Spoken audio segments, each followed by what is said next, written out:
Halo Sobat Nusantara, saya Nabila Dinda. Dan saya Brigita Anggraini akan menemani weekend Anda selama 1 jam ke depan.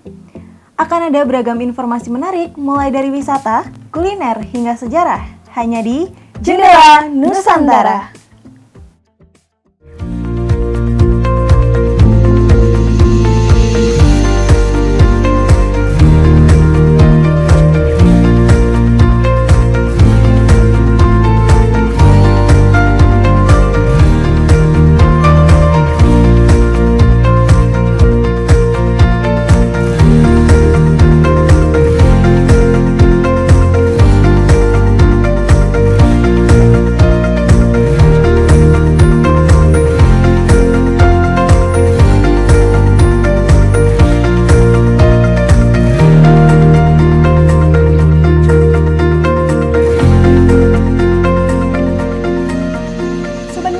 Saat ini teknologi berkembang secara pesat, salah satunya berada di bidang kesehatan. Contohnya mahasiswa Institut Teknologi 10 November Surabaya ciptakan robot ventilator untuk pasien COVID-19. Masih dengan karya anak bangsa, teknologi vending machine ubah sampah plastik menjadi e-money. Bersama reporter Gita dan juga Devita, berikut informasi selengkapnya.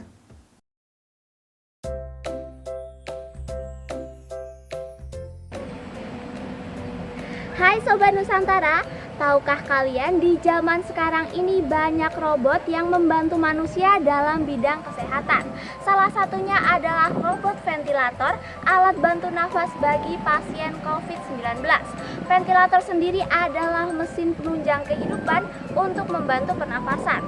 Ventilator ini sering digunakan bagi pasien yang tidak bisa bernafas sendiri akibat penyakit maupun cedera.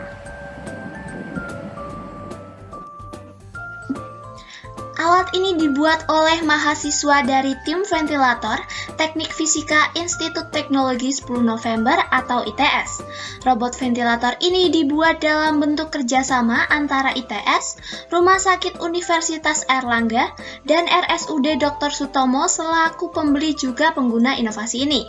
Nah, Sobat Nusantara, alat bantu pernafasan ini termasuk dalam kategori terjangkau dan dibanderol dengan harga 20 juta per unit.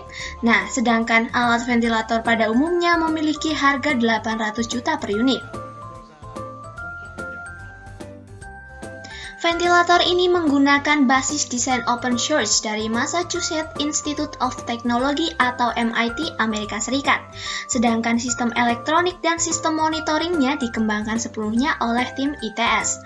Ventilator ini dikembangkan bersandar pada ketersediaan komponen yang ada di pasaran, dengan pertimbangan kemudahan dalam proses fabrikasi nantinya untuk memenuhi jumlah kebutuhan ventilator yang besar.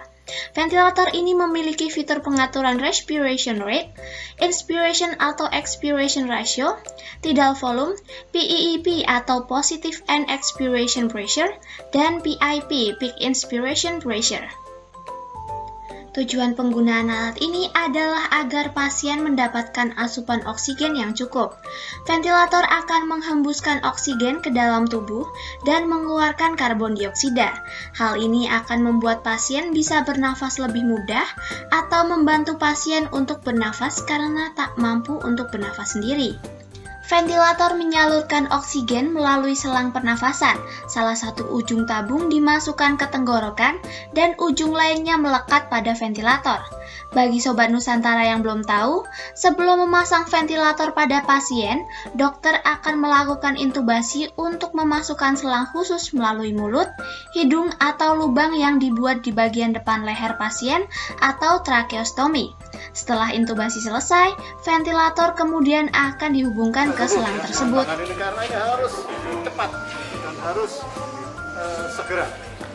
Tidak hanya ventilator ini, tapi ada 12 item yang kita kerjakan, termasuk masker untuk.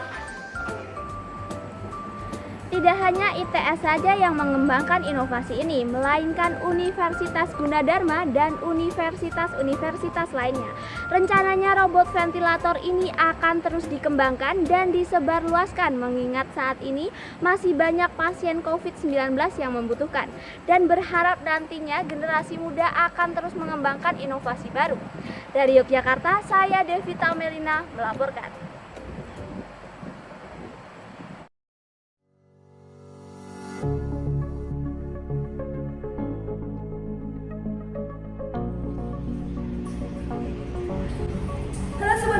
Nusantara bertemu dengan kita di sini.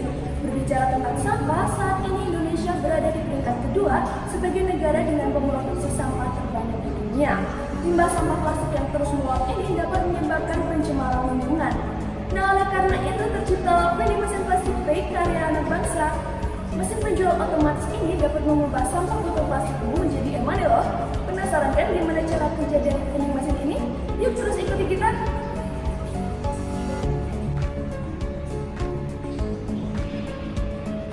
Sobat Nusantara, tujuan dari diciptakannya vending mesin ini adalah untuk mengajak masyarakat bekerja sama dalam mengumpulkan dan mengubah sampah menjadi barang yang berguna. Lakukan perubahan perilaku terhadap sampah dengan adanya alat teknologi ini diharapkan bisa menjadi solusi dari daur ulang sampah. Cara kerja vending mesin agar dapat menghasilkan e-money adalah: pertama, download terlebih dahulu aplikasi Plastik Pay di smartphone. Setelah itu, registrasikan data diri terlebih dahulu. Selanjutnya, perhatikan user ID yang berada pada aplikasi Plastik Pay. Kemudian, Sobat Nusantara dapat mengumpulkan minimal 5 botol plastik bekas, lalu bungkus dengan kantong plastik bekas juga. Jangan lupa untuk menulis user ID dan jumlah botol yang dikumpulkan pada kantong plastik dengan spidol permanen. Setelah itu, Sobat Nusantara dapat membawa dan memasukkan botol plastik beserta kantongnya ke dalam drop box yang sudah disediakan. Nanti tim Plastik Pay akan mengambil sampah itu dan poin akan otomatis dikirim ke nomor user Sobat Nusantara. Plastik Pay pun merupakan reward dari setiap penukaran botol yang dapat digunakan untuk berbagai hal, seperti donasi atau di-redeem menjadi e-money. Saat ini Plastik Pay telah mengumpulkan lebih dari 13,2 ton sampah botol plastik. Sampah ini berasal dari 140 titik mini collection point yang sudah terpasang di area Kota Tangerang dan daerah Jabodetabek. Untuk perkembangannya, sebanyak 276 MCP yang siap untuk dipasang di sekitar Pulau Sumatera dan Sulawesi. Kami ingin merubah bahwa bangsa Indonesia itu adalah sebetulnya bukan sebagai produser dari sampah, tapi sebagai transformer dari sampah plastik sehingga menjadi produk yang berguna. Kekurangan dari vending mesin ini adalah alat ini hanya bisa menerima limbah sampah plastik botol saja, sedangkan untuk limbah sampah plastik yang lain belum bisa diterima dan diolah. Selain ada kekurangan, juga pastinya ada kelebihan. Nah, untuk kelebihannya sendiri dari vending mesin ini adalah dapat mengurangi peluapan limbah sampah plastik yang dapat merusak lingkungan. Dari Magelang, Gita Bergita melaporkan untuk Jendela Nusantara. Sering mendengar ya Sobat Nusantara, bahwa bumi sedang dalam darurat limbah. Untuk itu, kami memiliki tips bagaimana cara mengolah sampah masker secara mandiri. Ada juga serangga pemakan limbah sampah organik yang berguna untuk pakan ternak, yaitu budidaya maggot. Untuk informasi selengkapnya bersama reporter Tarisa dan Vincent.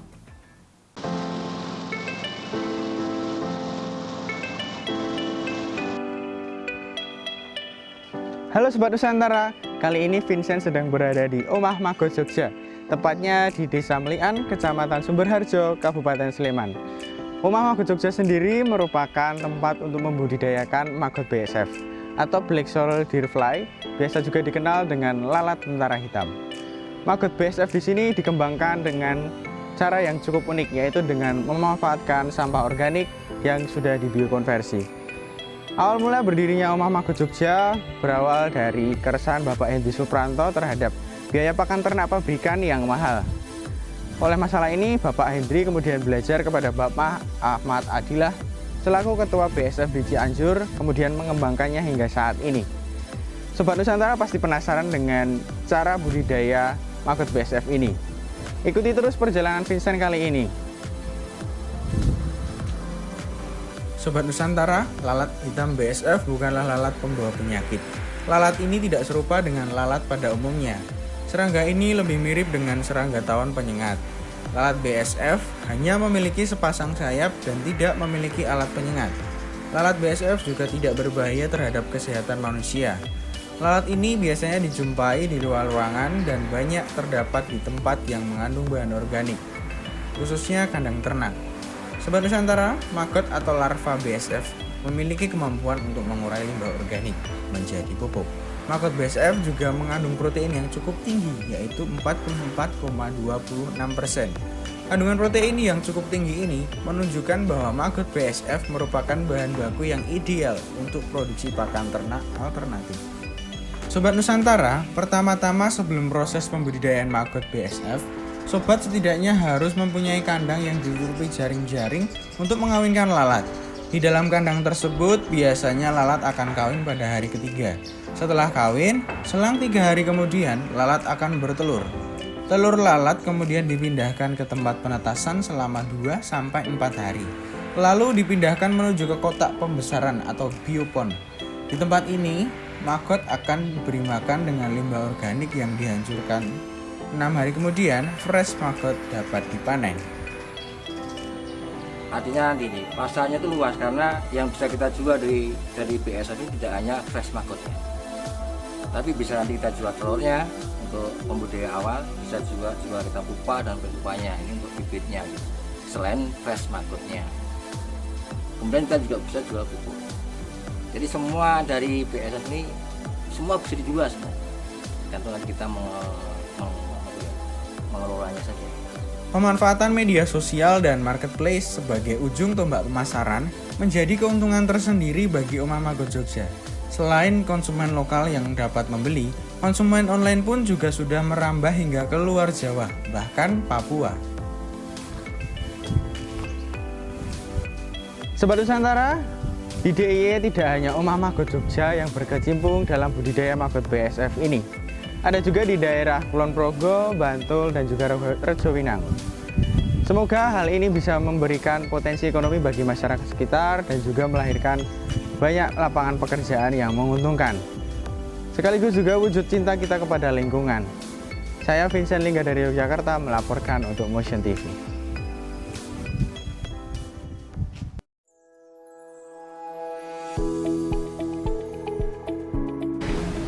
Sejak masuknya kasus COVID-19 di Indonesia, pemerintah merekomendasikan masker sebagai alat pelindung dan pencegahan dari virus COVID-19. Namun, masker juga bisa menjadi bumerang akibat ulah kita sendiri yang tidak membuang dan mengelola sesuai aturan. Karena itu, Sobat Nusantara, mari kita mengenal limbah masker beserta bahayanya terlebih dahulu. Limbah masker merupakan bagian dari limbah medis yang sudah digunakan setelah pemakaian dalam kegiatan medis. Dalam masa pandemi ini, limbah masker semakin menumpuk akibat dari penggunaan yang semakin banyak oleh masyarakat.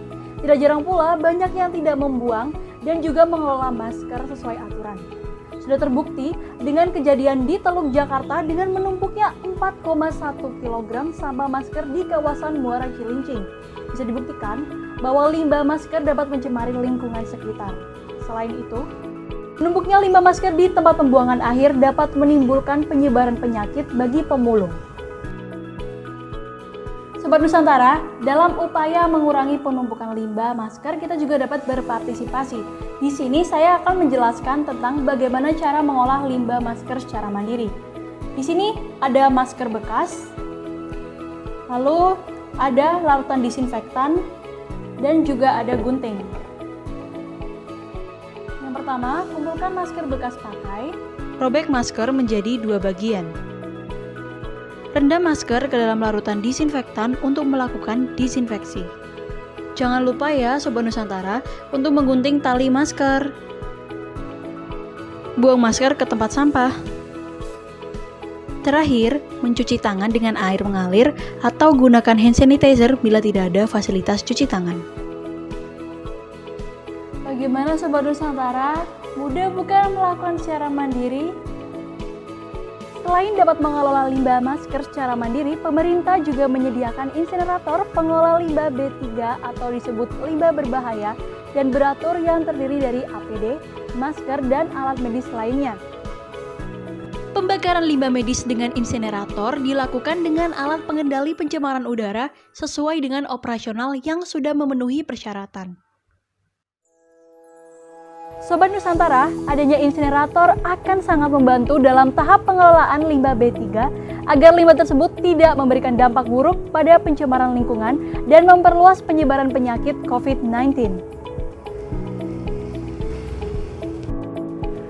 Yuk Sobat Nusantara, kita mulai menerapkan aturan mengelola dan membuang masker secara mandiri agar kita membantu menjaga lingkungan dan mencegah penyebaran penyakit. Dari Sidoarjo, Tarisa Aisyah melaporkan untuk Jendela Nusantara. Sobat Nusantara, setelah membahas tentang teknologi dan lingkungan, kita akan membahas tentang biografi dan alat kesenian. Ya, betul sekali Birgita, yang pasti akan kita sampaikan setelah jeda berikut. Tetap di Jendela Nusantara.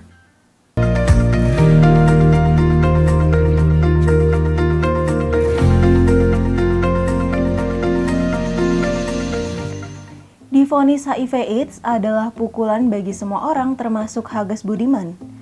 Namun dengan lika-liku kehidupan tersebut, beliau mampu memberikan motivasi bagi masyarakat luas.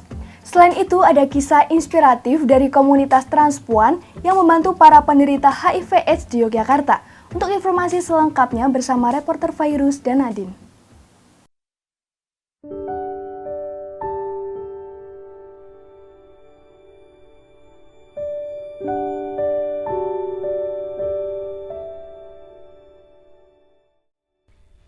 Menjadi seorang ibu bagi banyak perempuan adalah tugas yang mulia. Dapat melihat si kecil yang dirawat sejak bayi tumbuh besar dan sehat adalah suatu karunia. Namun bagaimana jika ternyata seorang ibu mengidap HIV/AIDS dan sempat menularkan kepada anaknya? Tidak berhenti sampai di situ, kisahnya semakin pilu ketika ia menjadi korban pelecehan seksual. Ini dia kisah Hages Budiman, seorang wanita kuat yang hidup sebagai Oda sejak tahun 2006. Sejak menginjak usia 24 tahun, Hages Budiman divonis tertular virus HIV/AIDS dari almarhum mantan suaminya, yang merupakan seorang pemakai narkotika jenis suntik. Pertama kali mengetahui dirinya terkena HIV/AIDS, hati Hages hancur. Terlebih saat itu ia baru saja melahirkan. Hages takut si kecil mengalami hal yang sama dengan dirinya. Dan benar saja, anaknya dinyatakan positif HIV/AIDS. Namun Hages bersyukur, anaknya dapat berjuang melawan HIV hingga dinyatakan sembuh. Mengetahui sang anak terbebas dari HIV, harapan dan semangat kembali muncul di dalam diri Hages. Hingga beberapa tahun kemudian, Hages Budiman kembali menikah dengan seorang pria yang juga mengidap HIV/AIDS. Awal mula pertemuan saya dengan suami saya yang kedua sekarang ini, kita bergerak sama-sama di bidang HIV. Tapi dengan kehadiran dia dalam kehidupan saya yang dapat meyakinkan saya bahwa dia itu bisa menjadi orang yang bertanggung jawab walaupun someday kalau kita menikah nanti kita walaupun kita sama-sama HIV positif tapi kita bisa menjalankan hidup kita sama seperti dengan orang-orang yang non-HIV. Kita bisa punya anak yang negatif. Walaupun saya dengan dalam keadaan yang masih trauma karena anak saya yang pertama itu sempat HIV positif dan alhamdulillahnya hasilnya negatif dan saya bisa buktikan itu kepada keluarga dan juga kepada masyarakat. Di situ saya lihat beliau kuat gitu. Dia sebagai seorang sosok ibu, kekuatan dia untuk terus bisa survive adalah anak. Itu yang saya sangat pahami dari seorang istri saya, hanya untuk anak. Kini, dengan penuh semangat, Hages Budiman berhasil mendirikan asosiasi untuk orang dalam HIV/AIDS yang bernama Kuldesak. Kuldesak bertujuan untuk memberikan wadah bagi para Oda agar tetap berjuang untuk melanjutkan hidup dan tidak menutup diri dari masyarakat. Disinilah Hages dapat merangkul teman-teman dan saling memberikan dukungan.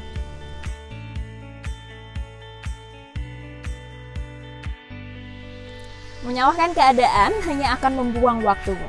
Sebesar apapun kamu menyalahkannya, tidak akan mengubah apapun dalam hidupmu. Perjalanan Hages Budiman memang tidak mudah. Namun hidup selama 14 tahun sebagai pengidap HIV membuat Hages Budiman menjadi sosok yang luar biasa, yang selalu berjuang dan menginspirasi. Sobat Nusantara, memilih untuk bertahan dari keterpurukan hidup membutuhkan keberanian. Karena penjara paling kejam adalah ketakutan dari diri sendiri.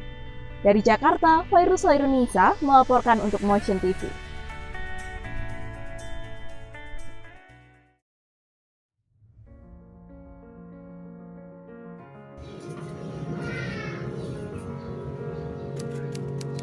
Jauh dari namanya, Rumah Singgah Kebaya bukanlah tempat memproduksi pakaian tersebut, melainkan hanya akronim dari Keluarga Besar Waria Yogyakarta. Lembaga swadaya masyarakat yang peduli akan transpuan dan para penderita penyakit HIV/AIDS di Yogyakarta. Sarinah atau yang lebih dikenal dengan Maonah adalah salah seorang transpuan asal Cilacap yang pernah mengidap HIV dan berhasil sembuh setelah mendapat bantuan serta dukungan dari rumah singgah kebaya. Tinggal di sini boleh nggak? Lah mami sempat nggak boleh. Jangan di sini mah, nggak, di sini nggak ada tempat gitu, nggak ada tempat gitu. Lama-lama mami mikir kali ya, namanya mami sosialnya tinggi gitu. Kini orang yang kini ngendi. Lah iya, oh iya Mas Alina udah tua, tapi kan belum ada tempat tinggal. Ya udah sini aja mah, tapi bantu saya gitu. Kinolia Wakijo atau yang lebih akrab disapa Mami Vin ini merupakan seorang transpuan hebat di balik berdirinya rumah singgah tersebut. Namun tidak sendiri, Mami Vin dibantu oleh beberapa teman transpuan lainnya. Beliau juga mendedikasikan dirinya untuk membantu para transpuan dan orang dalam HIV/AIDS atau ODA yang diasingkan oleh keluarga dan masyarakat. Beliau menjadikan rumah singgah kebaya ini sebagai penyambung harapan bagi para penderita HIV dan juga AIDS. Ini bermula pada saat ramainya kasus HIV yang ditudingkan kepada kaum homoseksual. Didirikan sejak tahun 2007, Mami Vin menjadikan rumah kontrakannya sebagai tempat menampung para transpuan atau homoseksual yang tidak memiliki tempat tinggal atau bahkan terpuruk setelah divonis menderita penyakit tersebut. Kebaya ini juga merupakan satu shelter buat orang-orang yang terinfeksi HIV.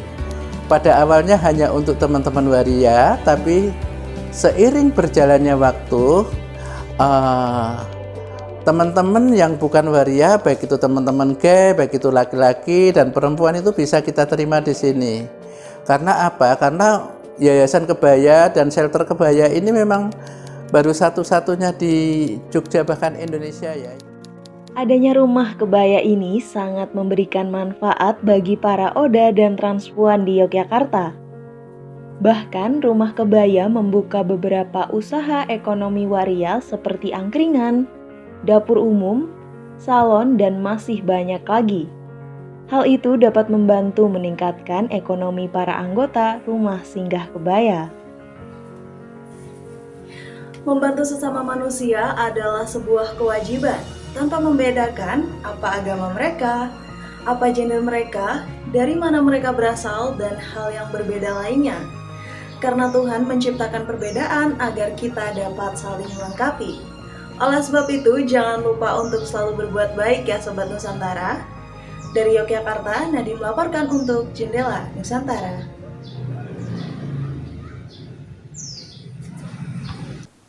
Indonesia adalah negara yang menjaga tradisi dan benda pusaka. Setelah ini ada kisah hidup dari Mpunga Deni, sang pembuat keris pusaka.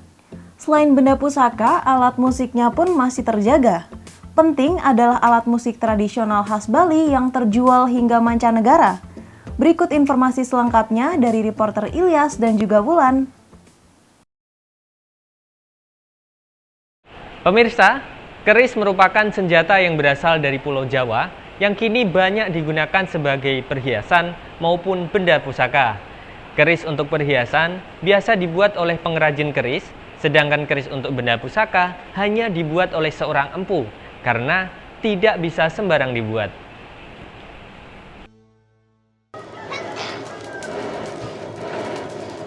Di Dusun Grogol 2, Desa Bejiharjo, Kecamatan Karangmojo, Kabupaten Gunung Kidul, Yogyakarta, tinggallah seorang empu atau pembuat keris terkemuka. Dia adalah Empu Ngadeni, penerus dan pewaris dari pembuat keris legendaris Empu Tosan Aji. Empu Tosan Aji adalah seorang pembuat keris legendaris yang namanya pernah tercatat dalam buku berjudul Pendekar-Pendekar Besi Nusantara. Buku tersebut ditulis oleh N. Dandam Sutoro, ibu mantan Presiden Amerika Serikat Barack Obama. Empu Ngadeni mewarisi ilmu pembuatan keris dari ayahnya. Istri dari Majinem tersebut tidak pernah belajar membuat keris secara langsung, namun hanya mempelajari pembuatan keris dengan sering melihat proses pembuatan keris dari ayahnya. Empu Ngadeni harus memperhatikan beberapa hal selama proses pembuatan keris. Di antaranya, harus memperhatikan tanggal lahir atau weton dari si pemesan keris. Empu Ngadeni juga harus berpuasa terlebih dahulu untuk meminta kelancaran selama proses pembuatan. Pembuatannya pun tidak bisa sembarang hari. Keris harus dibuat di hari-hari tertentu. Lamanya pembuatan keris tidak bisa ditentukan karena Empu Ngadeni masih menggunakan peralatan tradisional untuk pembuatannya. Hal tersebut agar keris yang dihasilkan lebih maksimal dan juga demi menjaga tradisi. Empu Ngadeni hanya membuat keris berdasarkan dari pesanan pelanggan. Pelanggannya sendiri berasal dari daerah sekitar seperti Jakarta, Semarang, dan juga Bali, hingga berasal dari mancanegara seperti Amerika, Jepang, dan Belgia. Untuk sebilah keris biasanya dijual dengan harga 2,5 juta rupiah hingga 6 juta rupiah tergantung dari ukuran dan bentuknya. Nah, untuk memenuhi kebutuhan sehari-hari, Empu Ngadeni juga membuat dan menjual alat-alat pertanian seperti cangkul dan juga sabit. Dari Gunung Kidul, Ilyas Maulana melaporkan untuk Motion TV.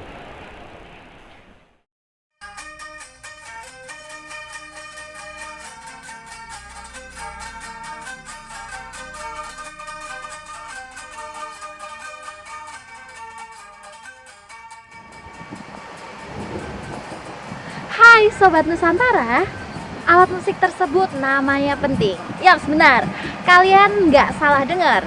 Alat musik tersebut merupakan alat musik tradisional khas daerah Karangasem, Bali. Alat musik tersebut terbuat dari kayu dan juga senar.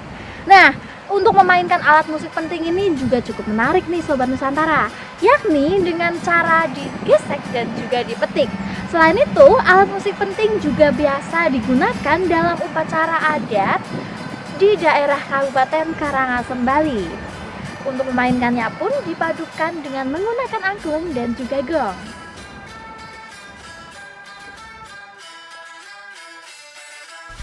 Kesenian penting sudah ada sejak zaman penjajahan Belanda yang diperkenalkan dalam pementasan kesenian yang diberi nama Ngeraja Kuning, yakni semacam pawai kesenian yang tujuannya untuk menghormati Ratu Belanda.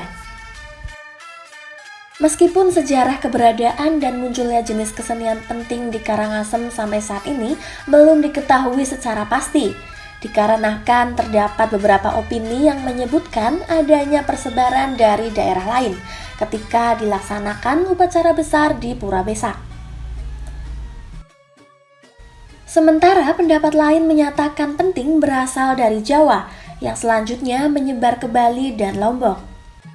Perkembangan kesenian penting selanjutnya kembali dibangkitkan oleh pecinta kesenian ini dan dapat dilihat dari munculnya beberapa seka penting. Seka penting Merdu Komala inilah yang kembali membangkitkan keberadaan seni musik penting di Karangasem sampai saat ini. Ada beberapa versi mengenai sejarah penting ini. Ada yang menyebutkan bahwa penting ini awal mulanya dari Lombok. Ya. Alat musik ini juga terbawa ke Karangasem bersama dengan Cukepung, Rudat, dan lain sebagainya. Seni musik penting di dalam kehidupan masyarakat sering difungsikan sebagai pendukung dan pelengkap upacara dewayatnya, pitrayatnya maupun manusayatnya. Pada upacara pitrayatnya, kesenian ini untuk menghibur anggota masyarakat yang punya kedukaan, yaitu difungsikan oleh masyarakat ketika ada yang meninggal masih disemayamkan di rumah duka. Masyarakat Karangasem sudah berlangsung dari generasi ke generasi sampai sekarang. Sekitar tahun 1930, nah alat musik ini juga sudah muncul di dalam sebagai hiburan pada saat itu gitu. Musik penting kini dapat dikembangkan menjadi seni pertunjukan wisata yang dikemas dengan kreasi-kreasi baru, dengan tidak menghilangkan pakem-pakem yang dicipta oleh para pendahulunya. Nah, seni ini telah dikembangkan berawal dari tahun 1960 sampai sekarang, menjadikan musik ini tetap menjadi cerminan nilai kreativitas masyarakat sebagai pecinta seni. Dari Yogyakarta, Wulan Fadila melaporkan untuk Jelajah Nusantara. Sobat Nusantara, jangan kemana-mana, karena setelah ini kami akan membahas tentang wisata dan juga budaya yang ada di Indonesia.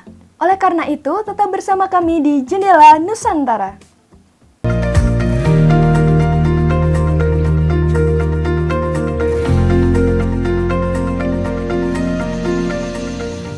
Warga Plus 62 memang terkenal akan toleransinya ya Sobat Nusantara, termasuk tarian dari Ende Flores yang mencerminkan tentang persaudaraan, yaitu tari Gawi.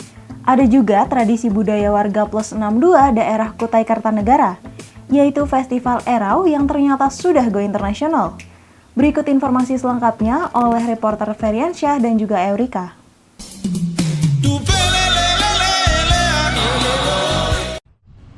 Berbicara tentang budaya Indonesia yang beraneka ragam, beragam juga tarian khas daerah yang memiliki karakter serta keunikannya. Seperti yang ada di wilayah Indonesia Timur, tepatnya di Ende Flores, yaitu tari Gawi.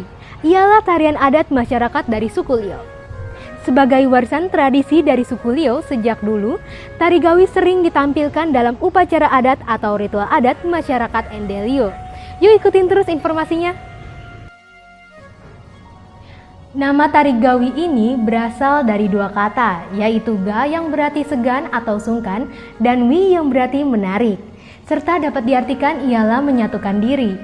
Tari Gawi juga menegaskan makna toleransi atau persatuan dan persaudaraan. Tari Gawi biasanya ditampilkan di bagian akhir acara sebagai penutup dan ungkapkan rasa syukur atas segala berkat yang diberikan Tuhan pada mereka. Tarian yang menggambarkan rasa persatuan, kebersamaan, dan persaudaraan dibawakan secara massal oleh kaum laki-laki dan perempuan. Menarikan tarian ini dengan bentuk lingkaran dan saling bergandengan tangan. Kelompok lelaki berada di lingkaran dalam dan kelompok perempuan berada di lingkaran luar. Tidak dilihat dari ras, gender, umur, dan agama, membuat tarian ini memiliki nilai kebersamaan yang tinggi. Dalam gerakannya yang sederhana, para penari dipimpin seorang yang disebut Eko Wawi atau Atasoda yang juga melantunkan syairnya. Pemimpin tari tidak hanya itu, ada seorang lagi yang disebut Ulu. Ia adalah pemimpin di barisan para penari. Ketika menari, penari pria menggunakan kostum ragi, yaitu sarung ikat kain tenun dan destar atau ikat kepala, serta tidak berpakaian ataupun memakai baju putih. Sedangkan wanita memakai baju yang bernama lambu ingga, yaitu baju bodo dan lawo tenun ikat khas Ende. Satu sama lain, itu menunjukkan tanda kekompakan, persatuan dan kesatuan di antara sesama anak Galuh. Itu yang dimaksud dengan gerak. Uniknya, irama pengiring tari Gawi awalnya hanya berasal dari suara para penari dan penyair tanpa iringan musik dengan seluruh liriknya menggunakan bahasa daerah suku Liao. Dengan sering berjalannya waktu, tari Gawi mulai memakai musik pengiring yang juga memakai bahasa suku Liao. Mengingat Ende merupakan kota Pancasila, pada hari lahir Pancasila tahun 2013 sebanyak 5.000 penari Gawi memeriahkan acara Hari Lahir Pancasila di pengasingan Bung Karno dan untuk memecahkan rekor muri sebagai Gawi terbesar sepanjang sejarah. Dari Ende Flores, Eurika Aurelia melaporkan untuk Jendela Nusantara.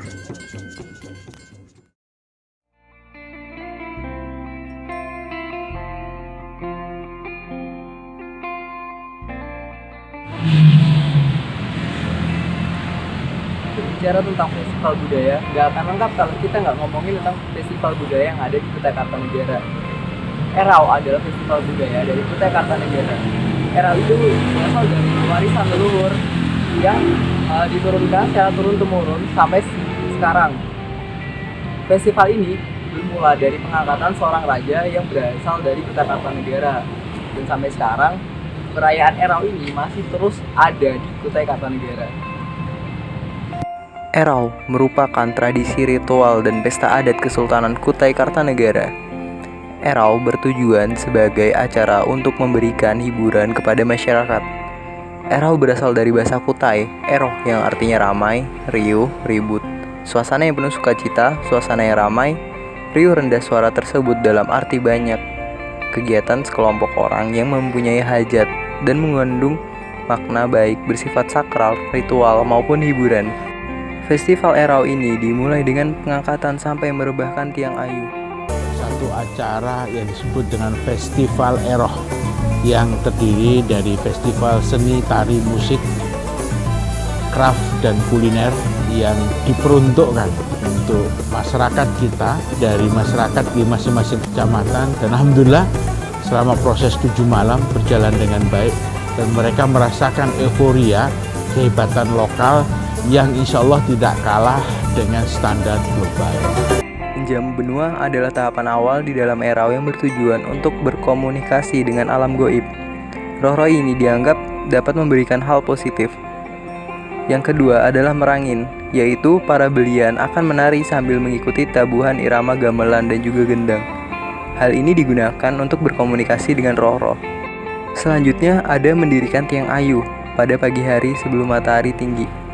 Lalu dilanjutkan dengan acara beluluh, yaitu tahap membersihkan diri dari unsur-unsur jahat yang berwujud maupun tidak berwujud. Ritus ini konon dilakukan para dewa dan belian kepada raja, sultan, atau putra mahkota. Setelah itu, ada pula bapelas, yakni tahapan ritual sakral di Erau yang dimaksudkan untuk memuja jiwa dan raga sultan dari ujung kaki hingga ujung rambut, agar sultan kuat saat menjalankan tugas. Selanjutnya ada tari ganjur, yang dilakukan kerabat kesultanan untuk menghibur masyarakat yang datang ke Festival Erau. Setelahnya ada belimbur atau siram-siraman. Acara ini diawali dengan sultan yang memercikan air yang dibawa dari Kutai Lama kepada seluruh hadirin. Makna dari belimbur ini adalah sebagai pembersihan diri dari hal-hal buruk. Terakhir, acara ditutup dengan merebahkan tiang ayu. Acara ini dilakukan para pangeran saat matahari terbit. Tiang ayu akan direbahkan di atas kasur dan bantal kuning. Gelaran Erau International Folk and Art Festival atau EIFAF diikuti 8 negara. Mereka akan tampil dengan kesenian khas daerahnya masing-masing. Sejumlah negara yang tampil di Festival Erau antara lain adalah Bulgaria, Cina, Jepang, Korea Selatan, Polandia, Rusia, Thailand, dan India. Sementara itu, kesenian Indonesia yang tampil antara lain adalah tarian suku Dayak, yakni tari Jepen, tari Dayak Benua, Dayak Kenya, dan tari Hudok. Nah, jadi selama seminggu penuh warga Kutai Kartanegara menyaksikan budaya Erau dan juga terdapat budaya-budaya lokal dan budaya dari negara lain. Nah, untuk yang ingin mengikuti Festival Erau bisa saja langsung datang ke Kutai Kartanegara, tempatnya di Benderong. Saya Ferry melaporkan untuk Jendela Nusantara. Karena Indonesia adalah negara kepulauan, tak perlu diragukan lagi keindahan alam pesisirnya. Pulau Dodola wajib masuk dalam daftar kunjunganmu ya Sobat Nusantara. Tidak hanya itu Sobat Nusantara, di Cilacap juga ada bangunan bersejarah yang berada di Komplek Pantai Teluk Penyu. Yuk ikuti wisata bersama reporter Arel dan Andin.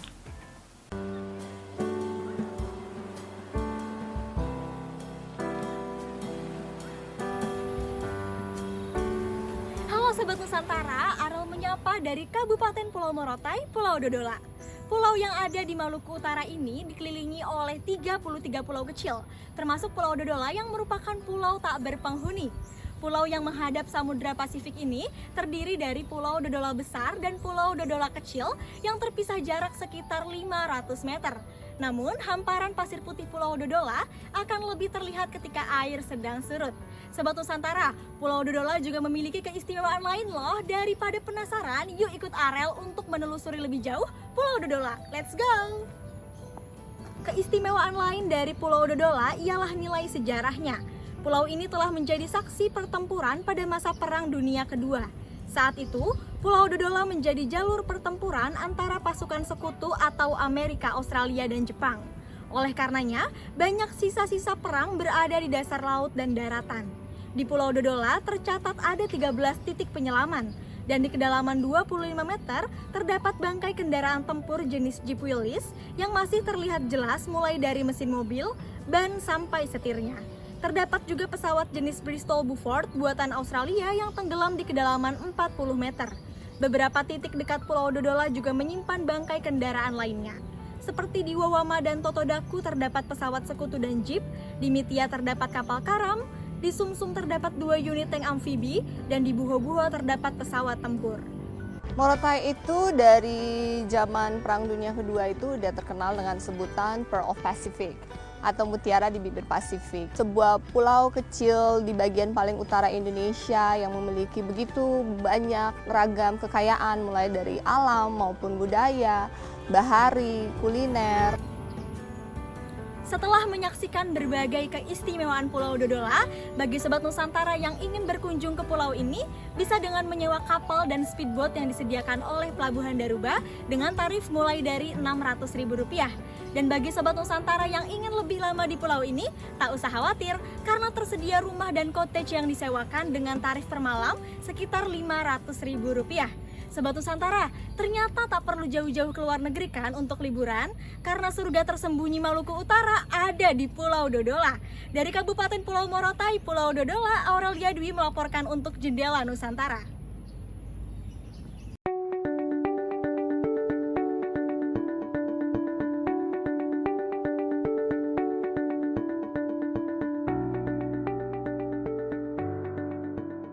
Terima kasih Nadine dan Birgita.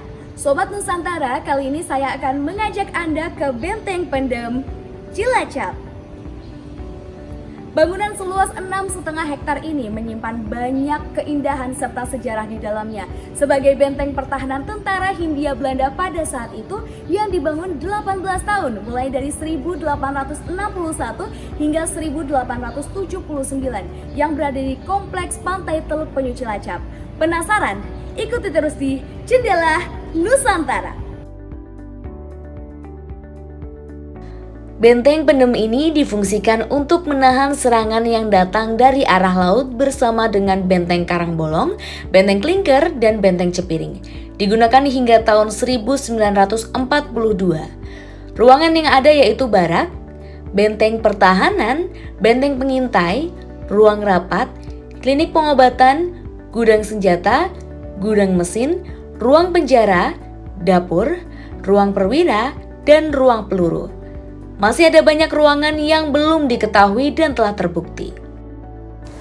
Benteng Pendem yang terletak di Komplek Pantai Teluk Penyu sangat cocok untuk dijadikan rekreasi edukasi bersama dengan keluarga dan kerabat.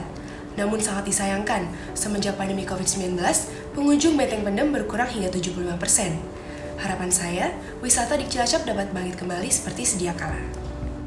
Selain dari sejarahnya, Benteng Pendem memiliki keindahan di dalamnya. Pengunjung dapat berinteraksi langsung dengan rusa-rusa cantik yang konon katanya merupakan rusa-rusa yang berasal dari Nusa Kambangan. Selain itu, ada wisata air yang sangat cocok untuk anak-anak, serta disediakan beberapa gazebo serta aula pertemuan. Biaya masuknya hanya Rp7.500. Anda dapat mengeksplor Benteng Pendem sepuas yang Anda mau. Bagaimana? Tertarik untuk ke Benteng Pendem?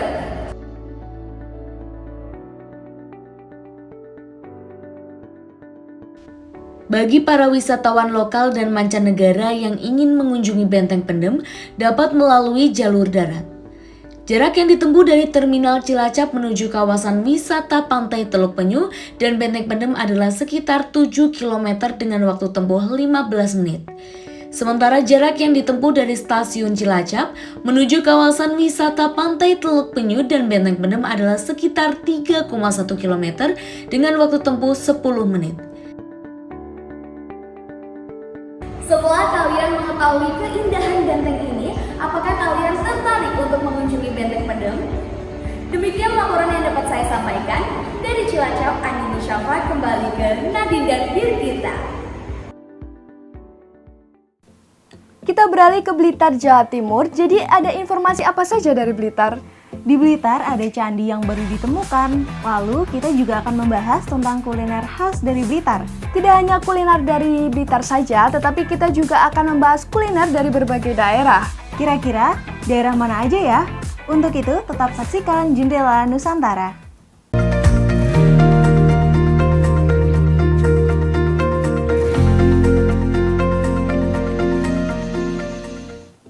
Blitar adalah tempat di mana Insinyur Soekarno dimakamkan. Dan baru-baru ini di Blitar ditemukan candi yang sudah lama hilang. Sekarang kita beralih dengan makanan khas Blitar. Ada kuliner legendaris lodeh tewel Mbah Martumi. Penasaran bagaimana rasanya? Reporter Fatir dan Bintang akan melaporkan untuk Sobat Nusantara.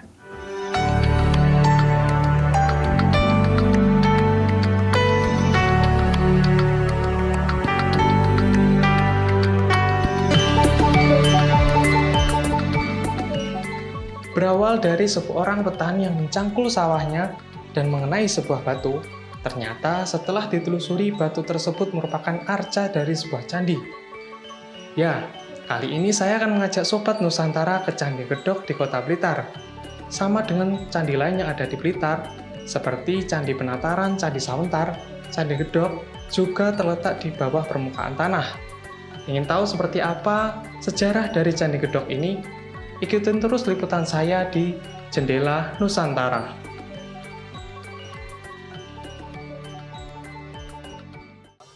Karena candi ini baru saja ditemukan dan masih minim informasi, warga lebih sering mengaitkannya dengan mitos kisah Joko Pangon atau Mbah Pangon. Kisah ini sudah lama ada bahkan sebelum ditemukannya Candi Gedok. Warga yang tinggal di sekitar candi juga mensakralkan tempat ini sejak lama karena cerita pembunuhan Joko Pangon. Joko Pangon merupakan seorang pendatang dari wilayah barat. Ada yang mengatakan dari Solo, keluarga bangsawan Mataram Islam, dan prajurit Mataram. Dinamakan Candi Gedok karena dulu di sekitar Joko Pangon banyak gedokan atau kandang kerbau dan kuda miliknya. Selama tinggal di Candi Gedok, Joko Pangon memelihara kuda dan kerbau milik juraganya, yaitu Lurah Bendogerit bernama Swansang.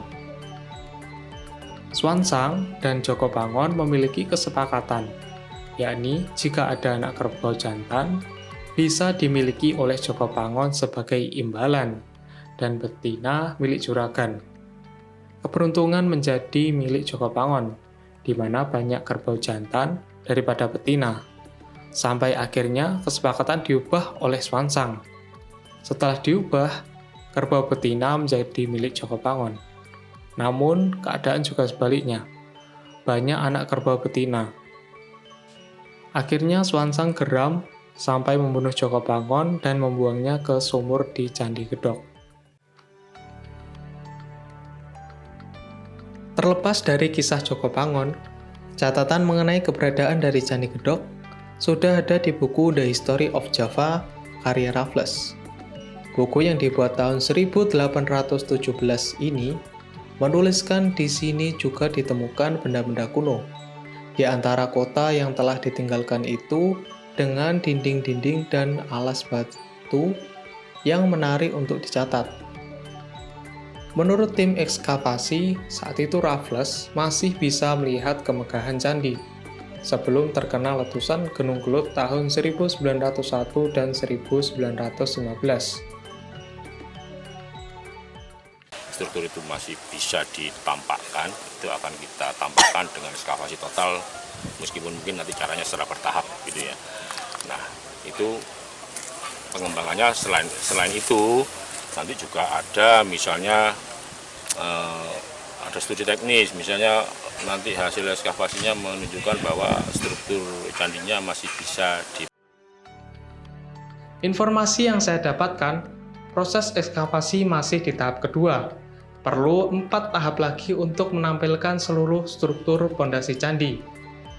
Walaupun bagian candi masih terlihat sedikit, proses ekskavasi nantinya tetap akan dilanjutkan, karena candi ini memiliki banyak nilai sejarah dan akan menjadi candi kuno pertama yang ditemukan di Kota Blitar. Presiden Soekarno pernah mengatakan, "Jas merah, jangan pernah sekali-kali melupakan sejarah." Saya Fatir Rahman melaporkan untuk Jendela Nusantara.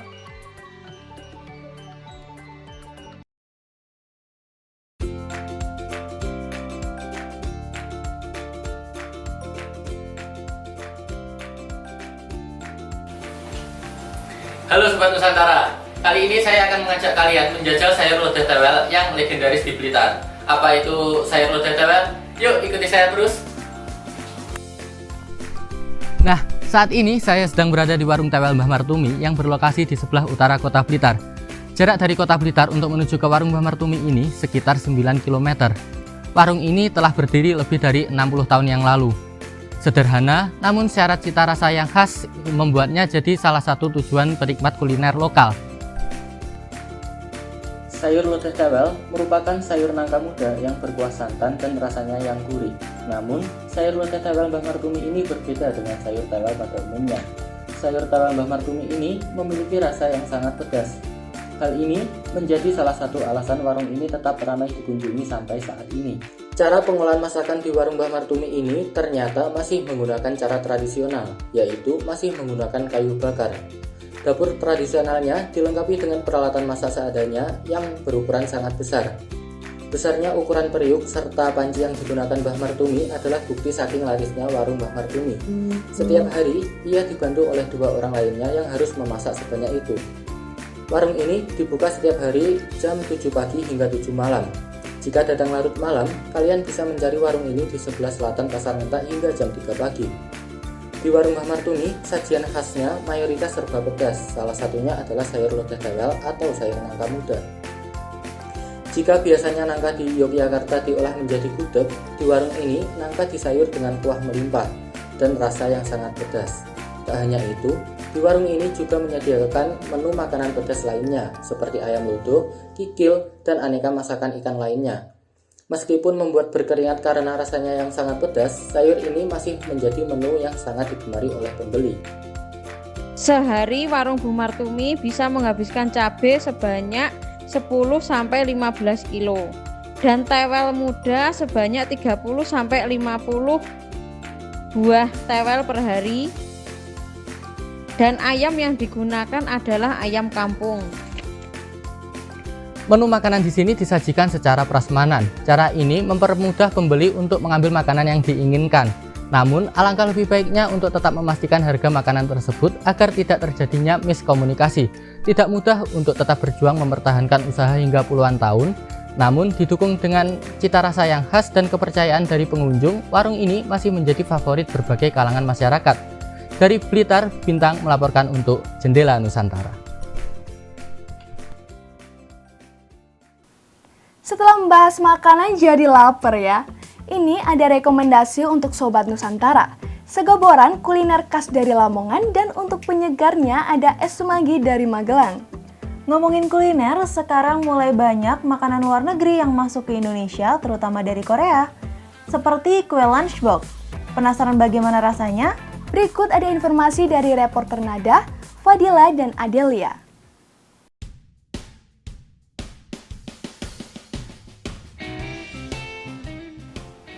Halo Sobat Nusantara, bagaimana setelah melihat cuplikan segoboran tadi? Tertarik bukan? Nah, segoboran ini adalah kuliner khas Lamongan sejak 1944. Kata boran diambil dari tempat wadah nasi yang terbuat dari anyaman bambu. Kuliner ini disajikan menggunakan daun jati atau daun pisang yang dipincuk atau dijadikan sebagai alas. Pemerintah Kabupaten Lamongan telah mendaftarkan segoboran ini sebagai warisan budaya ke Direktorat Kebudayaan Pemerintah Republik Indonesia pada awal tahun 2021 lalu. Nah, semakin penasaran bukan? Yuk ikutin Nada untuk info lebih lengkapnya.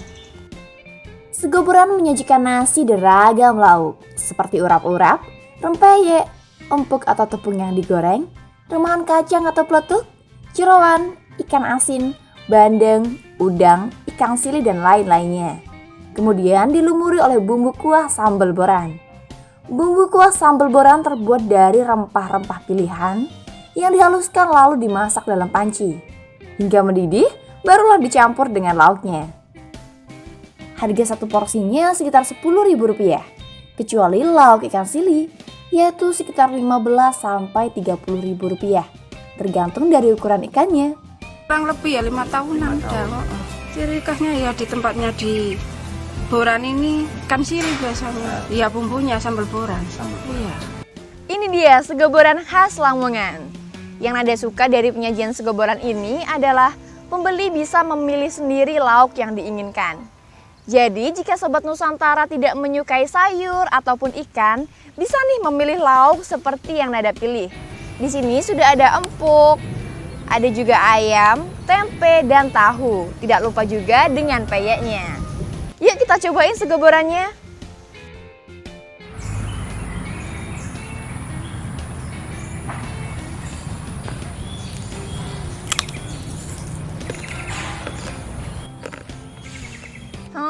Perpaduan dari kuah sambal boran dan lauknya menyatu sempurna. Untuk pedas gurihnya juga sudah pas sekali Sobat Nusantara. Jadi Sobat Nusantara tidak perlu khawatir apabila akan terlalu pedas ataupun kurang pedas. Kalau seperti ini sih Nada 2 porsi juga habis. Nada mau lanjut makan dulu ya. Tapi sebelum itu mau pantun dulu nih. Sitara ke ATM pergi ambil tabungan. Di ATM belum dapat nomor antrian.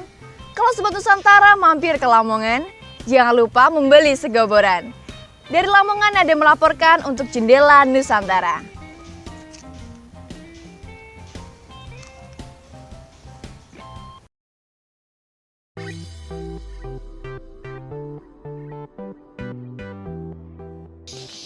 Halo Sobat Nusantara, kali ini Rahma ada di kuliner minuman khas Magelang, yaitu es semanggi. Ada sejak tahun 60-an, es semanggi didirikan untuk mengenang ayah pemilik es generasi pertama yang gugur saat bertugas di Jembatan Semanggi. Penasaran dengan kesegaran es semanggi? Ikuti Rahma terus ya, let's go! Es semanggi berada di Jalan Ahmad Yani, Kelurahan Menowo, Kecamatan Magelang Utara, Kota Magelang, yang buka mulai pukul 10 pagi hingga 4 sore. Menariknya di depot es semanggi, Sobat Nusantara akan disambut oleh sirup berbagai warna dan rasa. Sirup yang berpadu rasa dengan topping tape, roti, pleret, kelapa muda, dan dawet membuat para pecinta es memburu es tersebut. Berbagai jenis es semanggi bisa dipilih Sobat Nusantara, dari es pleret hingga soda gembira. Harga yang diberikan juga terjangkau, 5.000 hingga 12.000 saja. Di sini juga menyediakan jajanan dan gorengan yang harganya semua dipukul rata, hanya Rp1.000 saja. Kunci rahasia es semanggi disukai banyak orang ada pada sirupnya. Sirup yang dibuat sendiri sesuai resep yang digunakan sejak generasi pertama dengan bahan terbaik dan alami. Selain itu, susu yang digunakan adalah susu murni. Rahma udah pesen es pleret dan es kelapa muda roti nih Sobat Nusantara. Es pleret ini diberi sirup warna pink dan diberi topping pleret putih. Harganya pun bersahabat, cuman Rp6.000 saja. Kita coba ya Sobat Nusantara.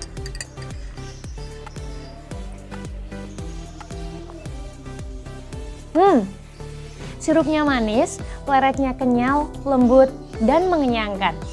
Di sini Sobat Nusantara juga bisa beli jajanan yang murah, semua harganya hanya Rp1.000 saja. Sobat Nusantara juga bisa membeli es semanggi yang lainnya yang tidak kalah nikmat. Saya tuh dulu Yangkung saya belum pernah tahu Yangkung yang mana. Dulu perwira jenisnya di Jakarta, di Ketek Semanggi. Duh, yang Yangkung bilang adiknya, sono pe dodolan jeneng Semanggi wae, waktu juga seneng Jembatan Semanggi. Ternyata Yangkung itu meninggal di sana, tidak bisa pulang. Di tengah cuaca yang panas seperti ini, es semanggi cocok untuk melepaskan dahaga Sobat Nusantara. Kalau Rahma favoritnya ada pada es pleret. Kalau Sobat Nusantara favoritnya yang mana? Eits, jangan lupa, kalau Sobat Nusantara ke Magelang, jangan lupa mampir ke es semanggi. Fadila Rahma, Magelang.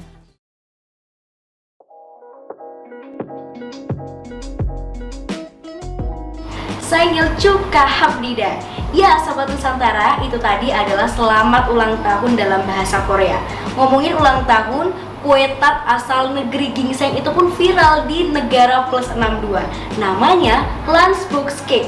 Nggak perlu jauh-jauh ke sana karena habis ini Adel mau ngajakin Sobat Nusantara buat ngintip bagaimana cara pembuatannya. Di Indonesia aja kok, siapa tahu bisa jadi ide jualan. Lucu dan menarik ya. Kue spons mini ini bernama Lunchbox Cake.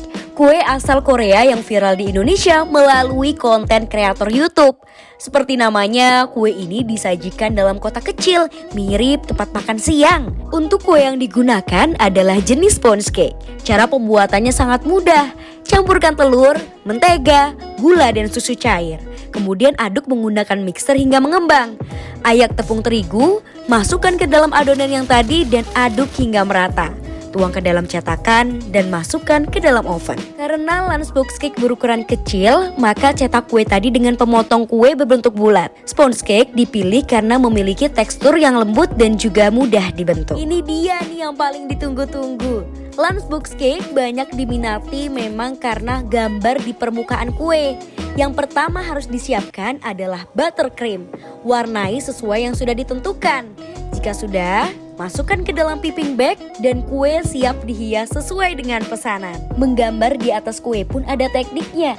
Jadi gak heran ya, desain gambar pun mempengaruhi harga dari kue itu sendiri. Sama nih kayak yang dijelasin oleh salah satu pengusaha lunchbox cake di Surabaya yang berdiri di awal tahun 2021. Yang tinggi yang tadi saya bilang tinggi 14.000 itu kan 2 layer atau 3 layer. Untuk pinggirnya juga kadang-kadang dihitung warnanya. Sebenarnya dalam bisnis ini harusnya dihitung sih warnanya, berapa warna. Lebih dari 4 warna kena harga lagi. Dari mata turun ke hati itu memang benar adanya Sobat Nusantara. Seperti gambar yang ada di permukaan kue ini menjadi daya tarik utama bagi konsumen. Apalagi kita juga bisa request gambar yang kita mau. Cocok kan untuk hari perayaan wisuda atau ulang tahun. Seperti kue yang saya pesan ini Sobat Nusantara. Lunchbox cake dibanderol mulai dari Rp80.000, tergantung dengan ukuran dan juga tingkat kerumitan pada gambar.